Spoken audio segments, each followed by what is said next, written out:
O amor é desconcertante. Ele põe em xeque todos os impossíveis da vida humana. Ele ergue o prostrado e fortalece o abatido. Ele une pessoas e povos. Ele se expressa em qualquer idioma. Aliás, ele torna qualquer palavra desnecessária. Por gestos, sinais, olhares, sorrisos, ele vivifica. O amor transforma, constrói e edifica. O amor, sem dúvida, é o ato mais poderoso que humanamente podemos experimentar. Das virtudes é a maior. Sabe-se da fonte pela água que dela corre, assim como percebe-se o poder do amor por ele nascer do coração do próprio Deus. Foi por isso que Jesus disse aos seus seguidores que as pessoas o veriam em cada ato de amor que tivessem uns para com os outros. Ame sinceramente e Deus se tornará visível pela sua vida. Afinal, Deus é amor. Evangelho de João, capítulo 13, por gentileza. Te convido nessa manhã a visitar esse contexto bíblico e a entender aquilo que Deus quer comunicar ao meu e ao seu coração nessa manhã. Há uma jornada a ser percorrida nessa manhã, uma jornada de graça, uma jornada de bondade, uma jornada de fidelidade, uma jornada de amor. Deus nos convida nessa manhã e nos toma pelas mãos e vai nos conduzir ao longo dessa ministração, visitando lugares, visitando corações, visitando mentes e nos fazendo entender aquilo que Ele quer mostrar para mim e ensinar a mim e a você. Mas nós não podemos iniciar essa jornada sem antes orarmos, sem antes colocarmos o nosso coração diante do Senhor, porque nesse momento, principalmente nesse momento em que começo a falar a você, nesse momento começa uma grande batalha espiritual. Nesse momento, na eternidade, há uma grande disputa pela sua atenção e pelo seu coração. Nesse momento, enquanto começo a falar a você, há alguém trabalhando, o Senhor trabalhando para que você seja edificado, para que você compreenda, para que você cresça, para que você amadureça. Mas há alguém trabalhando para desviar a sua atenção, fazer com que você fique distraído e não compreenda aquilo que Deus quer falar com você nessa manhã. Por isso nós precisamos orar e colocar o nosso coração diante do Senhor. Pai, nessa manhã o nosso coração se rende diante da sua bondade, diante da sua fidelidade, diante da sua justiça e diante do seu amor. Nessa manhã nós nos rendemos, Pai, diante da sua presença e nos rendemos diante do seu favor. Nós pedimos, Pai, que a partir desse momento, a nossa mente e o nosso coração estejam completamente cativos à sua presença. Que o nosso coração e a nossa mente não se desviem daquilo que o Senhor quer comunicar a nós nessa manhã.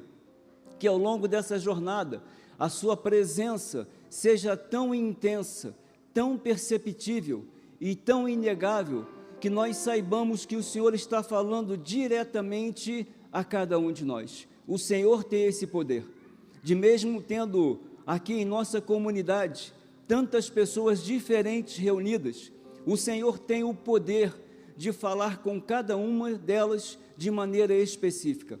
Há pessoas aqui nessa manhã, Senhor, buscando respostas. Há pessoas aqui nessa manhã cuja mente e o coração estão enfrentando tempestades.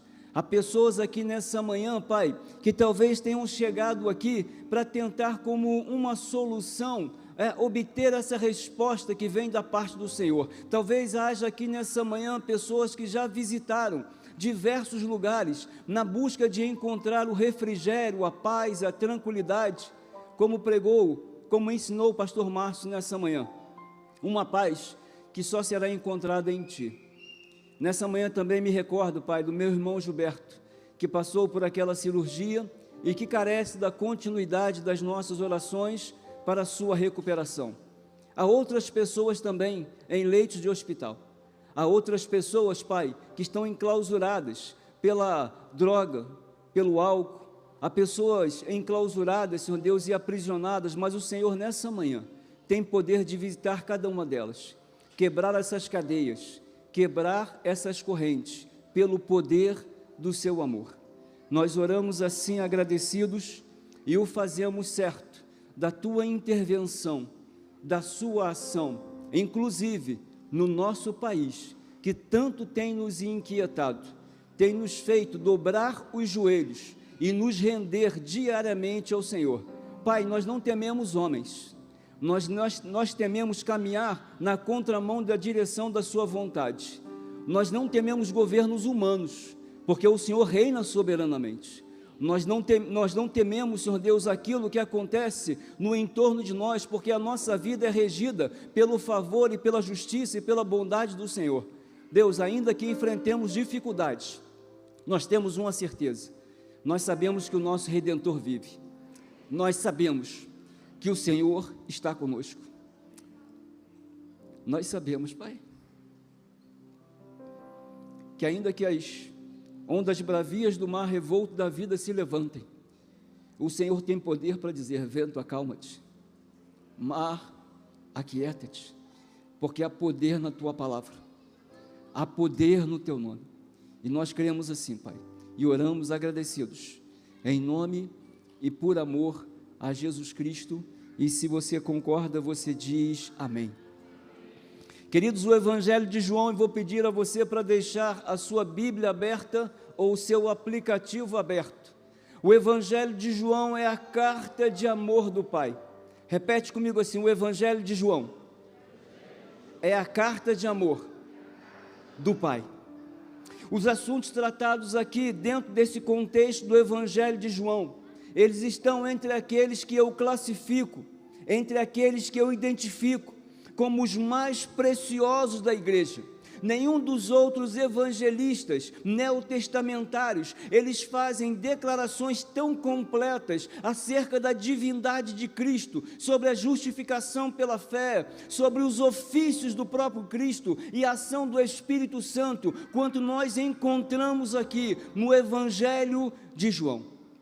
É no Evangelho de João que nós encontramos aquilo que eu cito como o retrato da graça de Deus, estabelecido em favor dos seus filhos.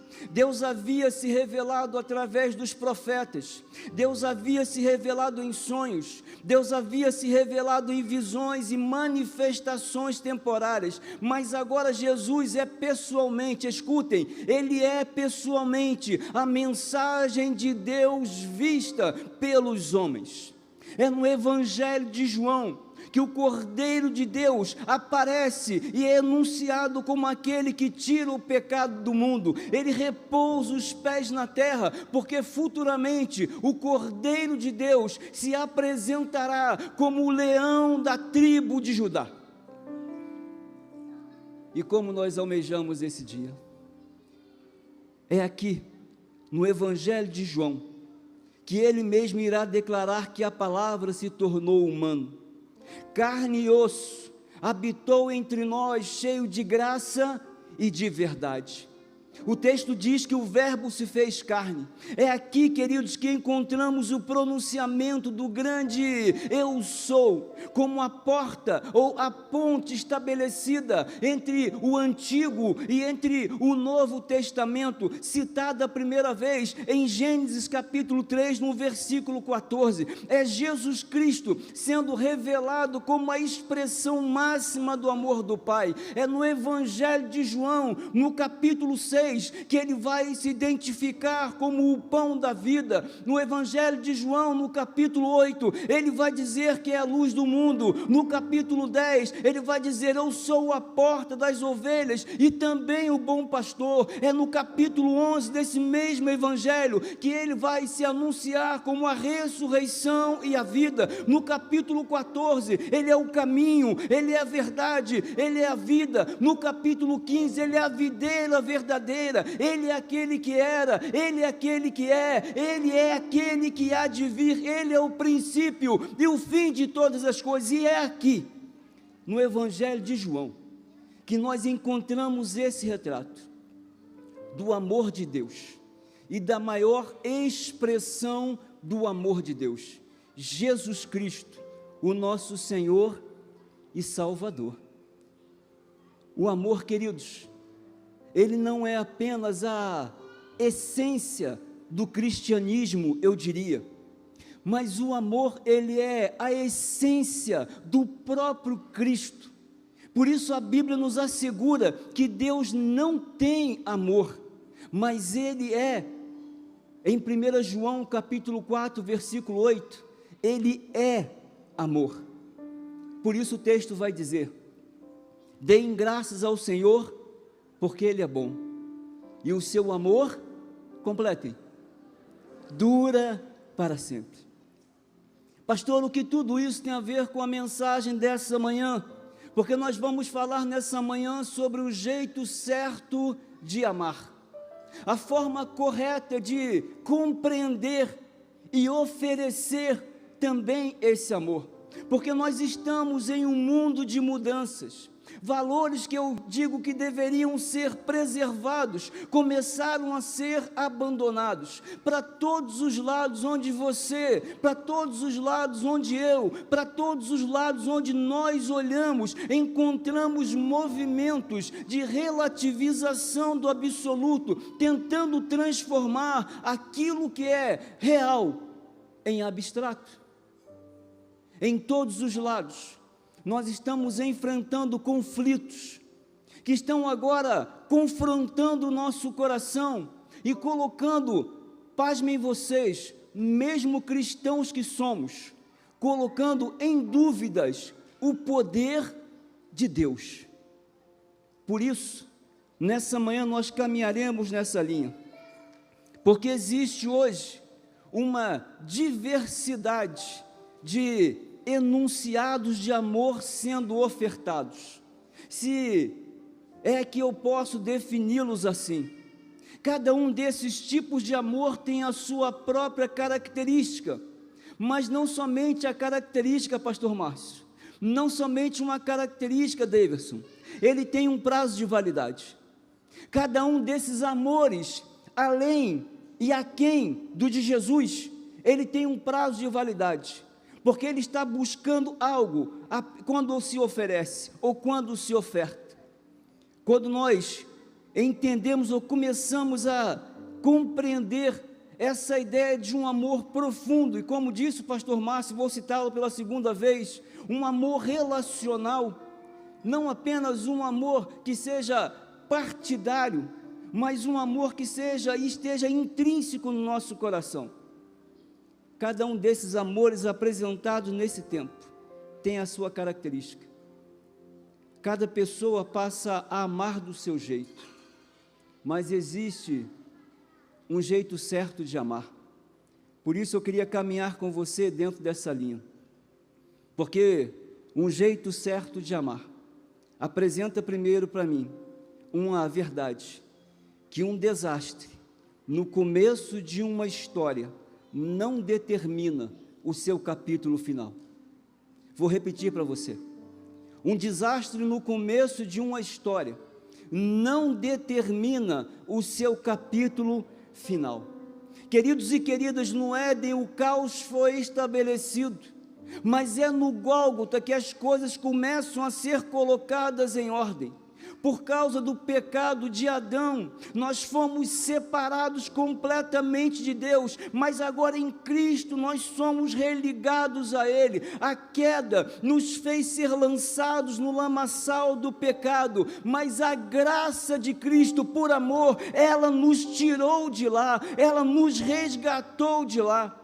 A nossa história de vida, a minha, a sua, a nossa história de vida, ela é feita de começos, mas também sempre de recomeços, de quedas, mas por que não dizer também de restaurações, das dores intensas, mas também de curas profundas.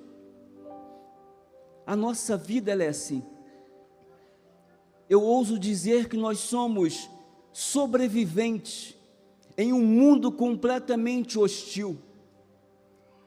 É a graça da garça, a arte de viver em meio à lama sem sujar as vestes, É assim que acontece essa relação. Por isso, queridos e queridas, compreender o amor de Deus e o seu jeito de amar importa tanto. Por causa do amor de Deus, há sempre a possibilidade de cada um de nós recomeçar, e todo fracasso não se torna jamais o ponto final.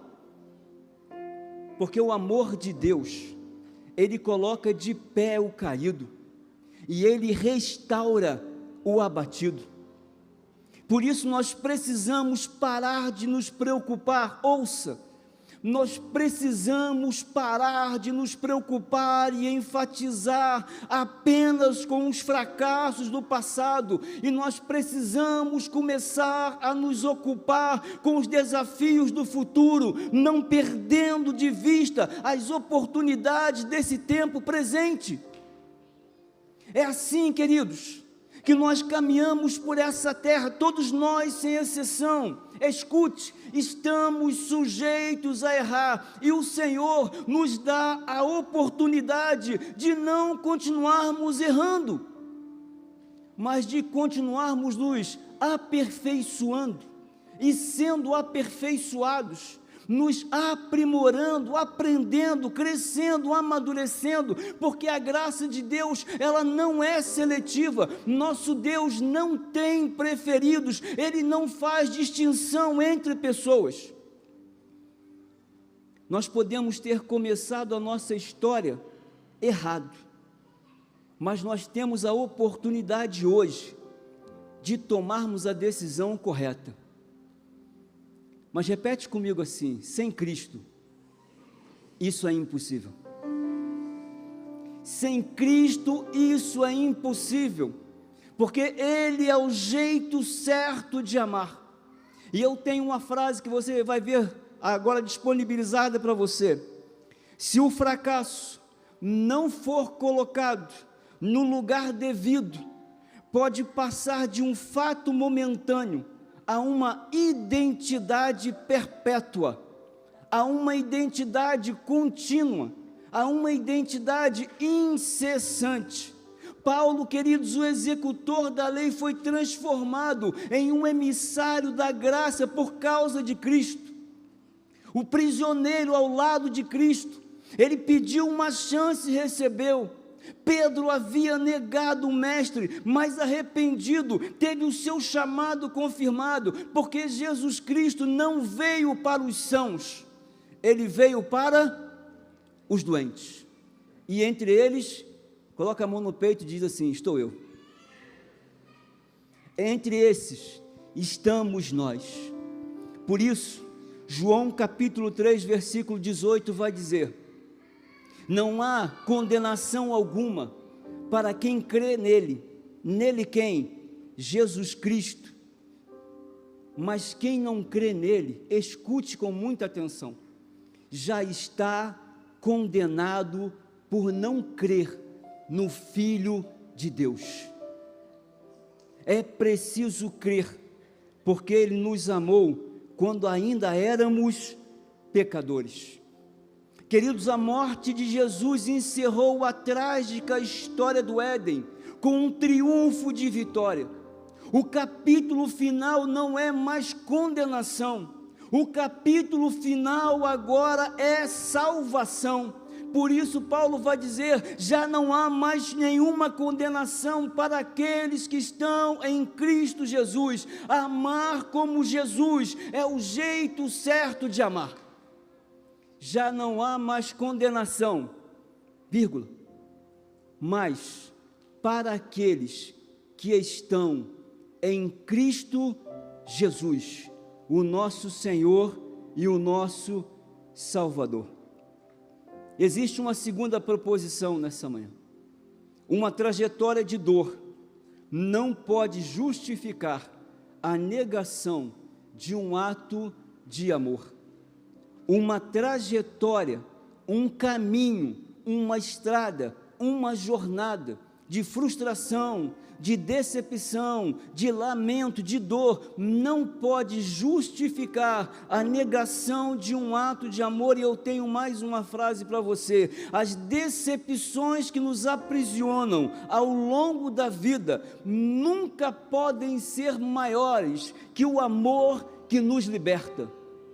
É preciso que nós entendamos isso nessa manhã. Queridos, entre os sentimentos de maior frustração ao longo da trajetória da vida, está a perda de confiança em alguém ou mesmo em alguma coisa.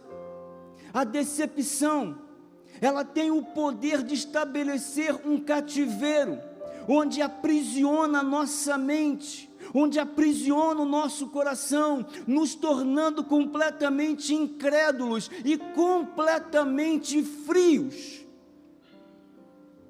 A perda da confiança em alguém que se ama, eu diria que ela, Joyce, causa dores na alma.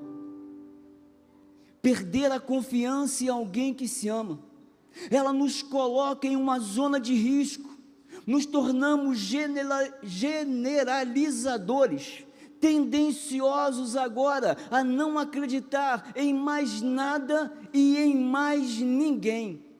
Queridos, ser traído é um dos piores sentimentos que poderíamos experimentar.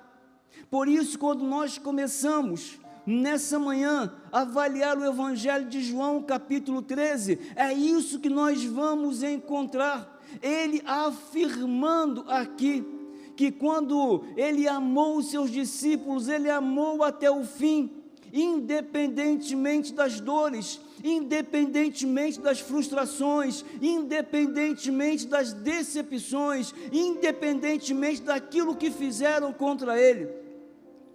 Quando nós vamos para o contexto bíblico, esse era o mesmo sentimento que esteve no coração de José por longos 20 anos, até que ele encontrasse ou reencontrasse os seus irmãos. Era a angústia que assombrava o coração de Pedro, até que houvesse a retratação e a conciliação com Jesus, promovida pelo próprio Cristo, porque tem coisas que somente Jesus Cristo pode fazer. Não há psicólogo, não há psiquiatra, não há nenhum psicanalista que possa resolver algumas demandas, porque só Cristo pode penetrar no mais profundo do coração do ser humano. Ele é capaz de dividir juntas e medulas. Queridos, nós somente somos capazes de amar porque nos diz 1 João capítulo 4, no versículo 19, que Ele nos amou primeiro, que mesmo antes de criar o mundo, Deus nos amou e nos escolheu em Cristo, para sermos santos e sem culpa diante dEle. João capítulo 4, versículo 9, vai dizer que Deus enviou o seu Filho, para que tenhamos vida por meio dele. Nós temos uma grande dificuldade em perdoar quem nos feriu, sim ou não?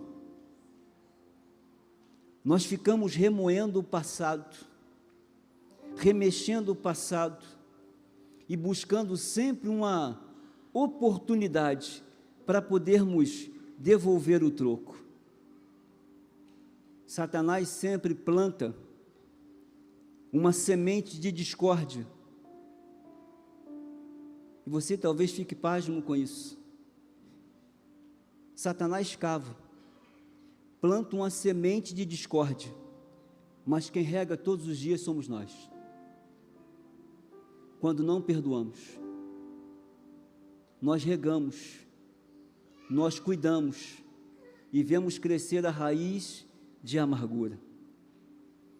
Por isso João capítulo 13, versículo 34 diz: agora eu lhes dou um novo mandamento: amem uns aos outros, assim como eu os amei, vocês devem amar uns aos outros. nunca foi fácil perdoar. E nunca será fácil perdoar. Mas o que Jesus nos ensinou é que é necessário. Nós não podemos negar perdão para aquele que nos feriu, porque certamente nós ferimos alguém. Eu e vocês requeremos benefícios, requeremos favores, mas que muitas das vezes somos a causa dele. Por vezes nós não oferecemos o perdão, mas queremos ser perdoados. Nós não oferecemos graça, misericórdia e favor, mas queremos recebê-la do Senhor. Jesus nunca respondeu à altura, da mesma forma, com a mesma intensidade, os seus agressores. Pelo contrário, enquanto na cruz, ele diz: Pai, perdoa-lhes, porque eles não sabem o que fazem. Eles não conseguem entender. Queridos e queridas, levem muito a sério isso. O perdão é necessário. Um sofrimento não perdoado é como tomar veneno todos os dias, acreditando que é o outro que vai morrer. Por isso Efésios 3,19 diz que vocês experimentem esse amor, ainda que seja grande demais para ser inteiramente compreendido. Então vocês serão preenchidos, diz o texto, com toda a plenitude de vida e do poder que vem de Deus. Ele não perguntou se nós podemos, ele diz que nós devemos amar, porque amar até o fim, este é o jeito de Jesus. Por último, um projeto iniciado na eternidade jamais será encerrado antes de ter sido consumado. Um projeto iniciado na eternidade jamais será encerrado antes de ter sido consumado. Por quê, pastor? E eu tenho mais uma frase para você. Projetos iniciados em Deus jamais se tornarão obras inacabadas. Aquilo que Deus começa, Ele termina. Queridos, no Éden a queda, no Gólgota a restauração, em Adão a escravidão, em Cristo a total liberdade, consolo para os tristes e liberdade para os cativos, aos que choram o favor, uma bela coroa, diz Isaías capítulo 61, uma bela coroa ao invés de cinzas, bênção em vez de lamento, louvores festivos em vez de desespero. Deus tirou um menino chamado Moisés, acostumado com palácios no Egito, e o transformou num libertador no deserto. Ele mostrou ao jovem José, que eu citei nessa manhã, que a estrada para a realização dos sonhos de governar passa antes pelo caminho do servir. Aquele que é compassivo com a nossa dor, aquele que, ainda que tudo pareça perdido, mesmo depois de 38 anos, é visitado pela graça do Senhor, que diz: toma o teu leito e anda. Querido, Jesus mudou a história de muitos personagens. Ele estava sensível ao toque de uma mulher em meio à multidão, a voz de um cego à beira do caminho. Enquanto Marta e Maria já se conformavam, Cristo trouxe a última palavra sobre o estado de Lázaro. Foi Ele quem fez silenciar o lamento da multidão na casa de Jairo, quando Ele diz: não temas, crê somente. Foi Jesus, queridos, Foi Jesus, queridas, quem mudou a sentença de um prisioneiro condenado à perdição eterna por causa da sua decisão. Paulo tinha certeza de que aquele que começou a boa obra irá completá-la, porque em Deus nós temos começo, mas jamais nós teremos fim, porque a nossa vida vai migrar para a eternidade, ela não terá fim. Histórias escritas pelas mãos de Deus, ouçam, histórias escritas pelas mãos de Deus jamais terminam, porque Ele é o Deus da história, não tem fim, começo conhecido por nós. Se você puder escrever, e tem o hábito de anotar, anote, porque isso é precioso demais para vocês, assim como foi para mim. A eternidade não tem um último capítulo, ela é o último capítulo. A eternidade não tem, queridos, um último capítulo, ela é o último capítulo, porque o nosso Deus não deixa assuntos inacabados. O Senhor nos convida para retomar a trajetória de fé. Ele não deixa coisas por fazer. Em Deus as bênçãos não são revogáveis. Nosso Deus não escreve certo por linhas tortas, como muitos acreditam. Deus não faz promessas vazias. Aquilo que Ele prometeu, Ele vai cumprir. Por isso, deixar tributos de louvor ao longo dessa vida será sempre melhor que semear arrependimento por toda a eternidade. Vou repetir para você.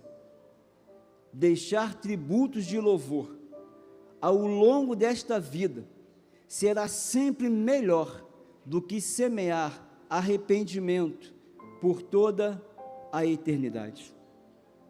Pastor, o que tudo isso tem a ver com o que o senhor acabou de falar nessa manhã, sobre o jeito certo de amar? Você vai conhecer a história de um pai e um filho, Rick e Dick Hoyt, que você já deve estar vendo, e muitos de vocês já conhecem a história desse pai e desse filho. 10 de janeiro de 1962, havia uma expectativa no coração de um pai acerca do nascimento de um filho, uma expectativa de um presente que seria colocado nas suas mãos, mas de repente, a má notícia: o menino tem o cordão umbilical enrolado no seu pescoço e demora-se muito a resolver aquele problema. Ele nasce então tetraplégico, a sua mente disfuncional. O pai prossegue. 9 meses depois, de que ouve alguém dizer para ele o seguinte: livre-se dele, é melhor interná-lo, porque ele vai ser um vegetal pelo resto da vida. Esse pai prossegue na sua trajetória e aos 11 anos, ele procura uma solução em uma universidade, saber se haveria algum recurso tecnológico, e as pessoas que veem o menino dizem: a mente dele está vazia. O pai diz: espera um pouquinho. O pai então se aproxima dele, de Rick, e conta uma piada, e o menino ri. Os médicos disseram: talvez haja alguma coisa aí dentro. Aos 12 anos, havia uma expectativa, agora experimental, de uma máquina que ele começaria a mexer e fazer movimentos apenas com a sua cabeça, que era o que ele conseguia mover-se. Criou-se então um instrumento para ele poder se comunicar com as pessoas. Esse menino então expressa a primeira frase: pai, mãe, todo mundo na expectativa. O que será que ele vai dizer? Ele diz, Go Bruins, que era um time de rock.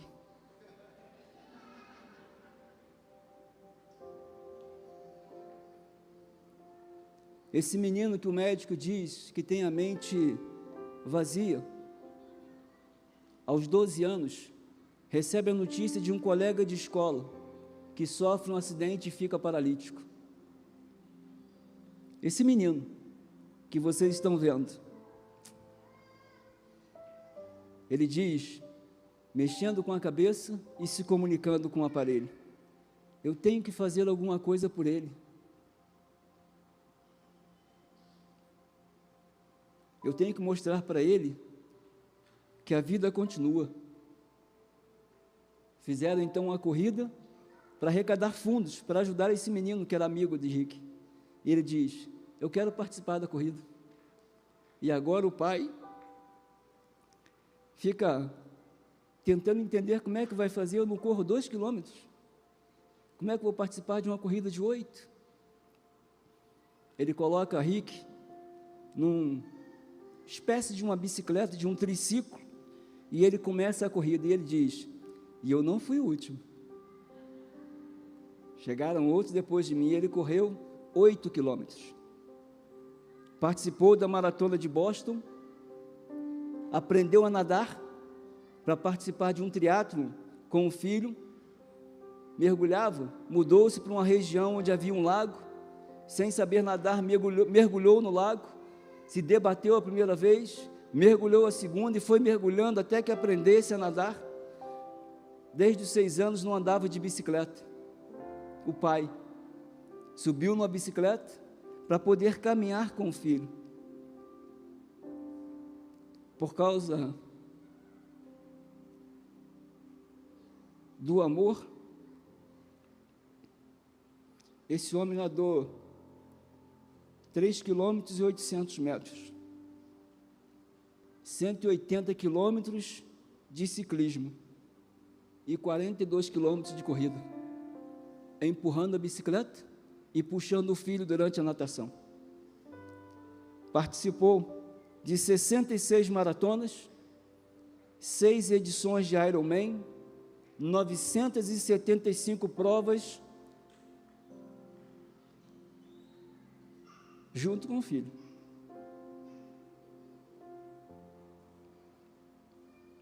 Rick se forma em educação especial na Universidade de Boston, mesmo que dissesse que na mente dele não tinha nada. E a história dele encerra-se com a seguinte frase: pai e filho salvaram a vida um do outro. O pai faleceu aos 80 anos. E os médicos disseram que durante uma corrida ele teve um princípio de infarto. Os médicos disseram para ele, se você não fizesse o que você faz hoje, você teria morrido aos 54 anos. Ele chegou aos 80. Mas tem uma segunda imagem de alguém que se entregou também por amor.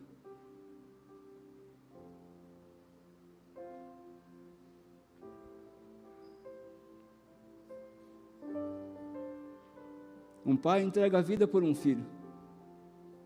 Um Deus entrega a vida pela humanidade. Jesus morreu por mim e por você, porque esse é o jeito certo de amar. Ele não levou em conta quem você era, aquilo que você fazia, ou aquilo que você faz. Ele só te convida a participar desse amor, a recepcioná-lo em sua vida e ter a sua presença por toda a eternidade. Nós aqui não oferecemos prosperidade na IBAGE, nós oferecemos salvação, é em Cristo Jesus, porque ao findar do labor dessa vida, quando a morte ao meu lado chegar, que destino há de ter a minha alma? Vida ou morte, qual vais aceitar? O ministério vai subir e vai entoar uma linda canção. E hoje é manhã de restauração, hoje é manhã de salvação, hoje é manhã de entrega, Hoje é manhã de mudança de vida. Hoje é manhã de favor do Senhor. Deus não te trouxe aqui de maneira aleatória. Deus te trouxe aqui para mudar a sua história. Deus te trouxe aqui para mostrar o jeito certo de amar, entregando-se uns pelos outros. Assim como Dick se entrega pela vida de Rick, Jesus se entregou por mim e por você. Pessoas que ninguém acreditava, dizia: não vai dar nada, isso aí não tem futuro, nunca vai dar certo. E Jesus diz: eu acredito, porque fui eu que criei. Eu acredito, e eu sou capaz de transformar e colocar na direção do céu aqueles que estavam a caminho do inferno. Deus entrou na nossa história. Havia uma pena de morte, uma decretação de uma pena de morte sobre nós, e Jesus Cristo entrou com alvará de liberdade, porque Ele pagou o preço por mim e por você. Como é que você vai responder a isso hoje pela manhã? O ministério canta, e a gente responde, vindo e dizendo ao Senhor: eis-me aqui, Pai, eu confio em Ti, e eu preciso ter a minha vida restaurada pelo Senhor.